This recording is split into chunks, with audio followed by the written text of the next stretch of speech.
د وړوکي اختر د مونځ مکمل عملی طریقه تاسو ته خیم او نمونه تاسو ته پیش کوم. ولې چې دا کال بعد راځي او مونږ بیا چې کوم د کله یو ته په مونږ کې ګورو چې د بوسلان سوچته یو کپری دی بو ک بیا وتړي، نو د دې ضرورت به ان شاء الله تاسو ته راځي چې تاسو دا 2-3 منټه ویډیو وکړه خپل وګورئ، سیو کې ځان سره 2-3 پرې وګورئ، نو تاسو د مونږ طریقه بس د شي ان شاء الله دا تاسو نه په ژوند کې نه ایریږي. او دا مخکې په دینیت باندې شر گئی چې ټول مسلمانانو ته اساني پیدا شي او د دې نه چې کوم نه ویډیو نه چې کوم نه موږ طریقې د کې ټیک ټاک ټول مرګري ګوري یا فیسبوک، لہذا یو 2-3 منټه کو فائدہ کې راشي کله موبایل ګورو کده برګو د موږ طریقه به کوم دې زده لہذا خپل موږ ورا سیو کې ځان سره بار بار وګوره او مخکې مرګر سره شیر راځي تاسو ته مکمل طریقه. شروع موږ د نیت نو چې نیت کو 2 رکعات واجب د اختر موږ دي،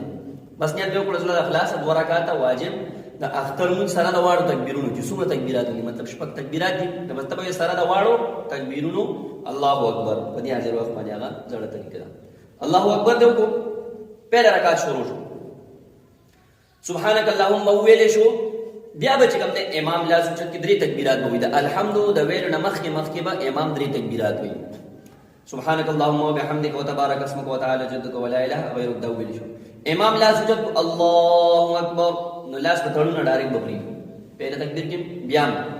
الله اکبر، دویم کې بم لاس پری تړو نه، دریم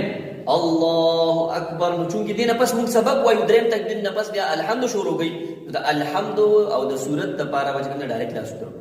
په دریم تکبیر سره ډایرکټ لاس تړو، مطلب چې د کم تکبیر نه بعد سبق نشته نه هغه کې موږ لاس پریدو، او د کم تکبیر نه بعد چې سبق شروع کیږي نو هغه کې چې کوم نه موږ لاس تړو. آسان خبره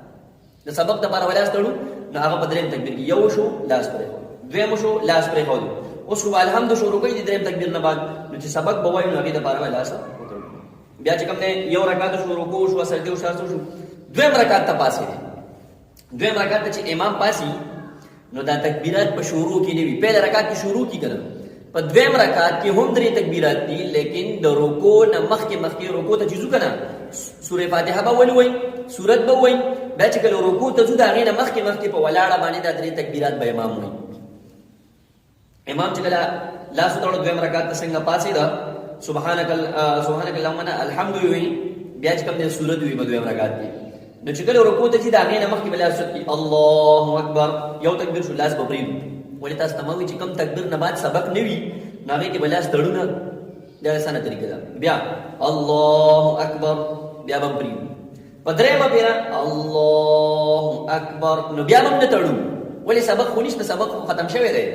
بیا هم چې پدری ما پیرا هم لاس پرې الله اکبر 3 تکبیر وشول